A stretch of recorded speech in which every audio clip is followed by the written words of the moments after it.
Hi friends, Oppo F11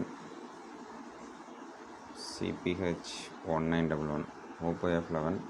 so அவுட்ரு சுவிட்ச் வந்து problem. Inner சுவிட்சா அவுட்ரு சுவிட்சான்னு பார்க்கணும். ஆக்சுவலாக அவுட்ரு சுவிட்ச் தான் மேக்ஸிமம் தேஞ்சு போகும். ஸோ டபுள் டேப் பண்ணுற மாதிரி வச்சுருக்குறாங்க. ஸோ இந்த சைடு சுவிட்சு ஆன் பண்ணவும் முடியாது, ஆஃப் பண்ணவும் முடியாது, அந்த மாதிரி இருக்குது.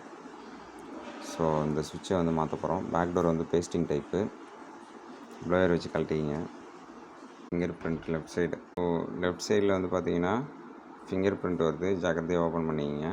ஓகே, பேட்ரி மாடலை ஓப்பன் பண்ணிட்டு பார்ப்போம். ஸோ அவுட்ரு சுவிட்சு மாற்றியாச்சு. எந்த சைடில்?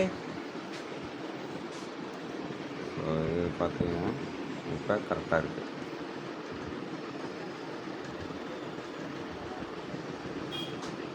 இனிமேல் டபுள் டேப் பண்ண தேவையில்லை. தேங்க்யூ. அடுத்த வீடியோவில்